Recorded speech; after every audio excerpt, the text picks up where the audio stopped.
everybody always think HR is to help them out, but it's really to help the company out. And so I want to tell this tall tale. A friendly warning from someone in HR. We are not on your side. That's what it say. I need to get this off my chest because I see this happening all the time. People think HR is there to help them, but that's a very dangerous misconception. I work in HR at a large company, and I watch this play out from my desk every day. When someone comes to complain about bullying, discrimination, or anything else that crosses the line, our first priority is always to figure out if this could turn into a lawsuit against the company. Protecting the employee is not the primary goal at all. After we make that assessment, we usually go down one or two familiar paths. Start building a case against them to find a reason to fire them, or make their life a living hell until they get fed up and resign on their own. I've seen this happen more times than you can imagine. So, what should you do when you face a major problem at work? First, never report anything verbally. Don't do it orally. Instead, write a clear email explaining the situation to your manager in HR, and always BCC your personal email in the email with a simple question. How does the company intend to handle this situation? Now, I will say, in my experience, like, you could be careful with trying to send something from the org to your personal email because it may not get there. Cute little DOP. Just know that much. HR will likely try to call you or set up a meeting. They hate leaving a paper trail. You can agree to the meeting, but you must send a follow-up email immediately afterwards, summarizing everything that was said and any promises that were made. And again, BCC your personal email. They may try to intimidate you, asking what you want or if you're looking for financial compensation. Don't fall into that trap. Never resign. That's their dream scenario because it absolves them of responsibility. They may also dangle a severance package to get you to sign away your rights. Don't sign any papers before speaking with a lawyer specializing in labor law. Your case might be strong and worth much more than their initial offer. The bottom line, HR's job is to protect the company from you, keep a paper trail for everything, and don't let them pressure you into resigning or signing anything without consulting a lawyer first. And here's a little inside secret. It's even worse for us.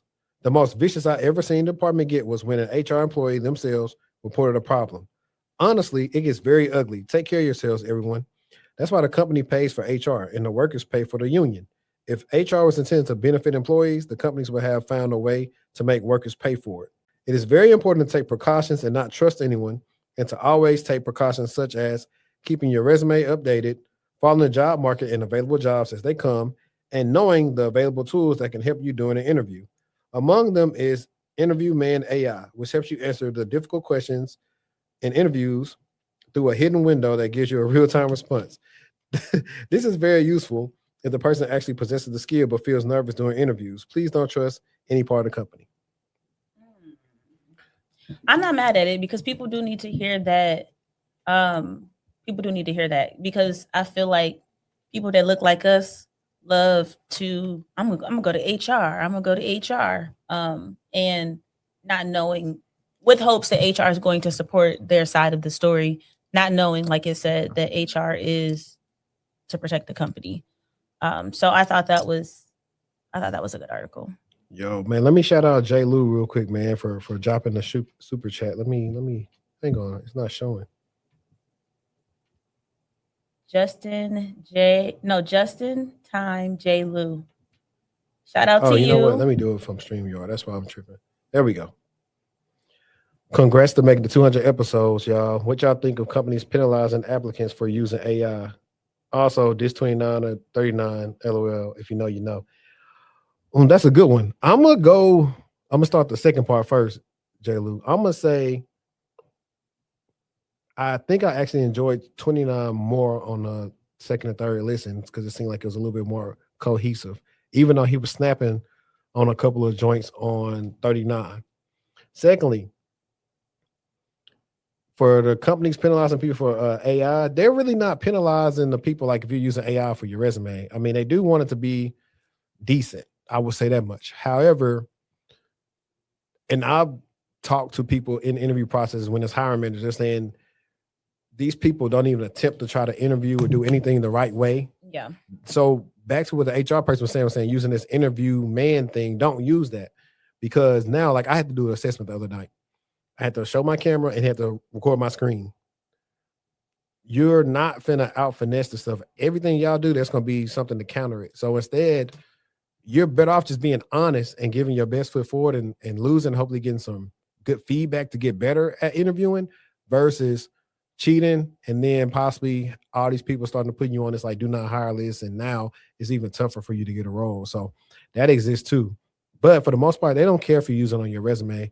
It helps you tailor it, and as long as it's not like too generic, I think some people go overboard with it because everybody resume start looking the same. That's what I was. So don't have your resume read like a job description. Like make sure it's unique. But yeah, that's exactly what I was going to say. I think that when you can tell that none of it is self, I don't know the word, that you didn't put any effort to changing anything. You just literally pasted it into AI and copied it right onto your resume. It'd be pretty obvious. You can absolutely tell, especially because it typically repeats the same terms and verbiage, and it describes the impact and things the same way, even though they're different roles. So I think that is like the part that they're quote unquote punishing.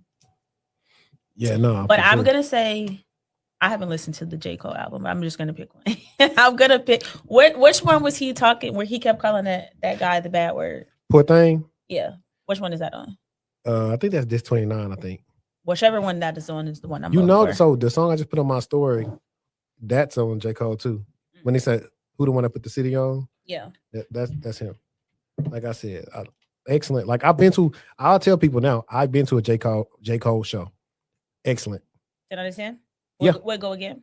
Yeah, for sure. Like it was the show when he came to Dallas where Thug was the co-headliner.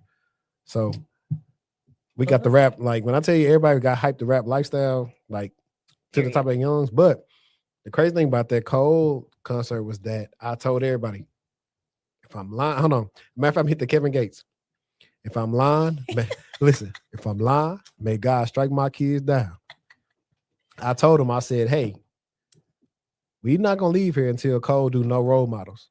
So everybody thought the concert was over. He said, hold on, it ain't over. And then he said, hey, point them fingers to the ceiling. And then that first thing first, rest in peace, Uncle Phil came on. For real? Yeah. So period.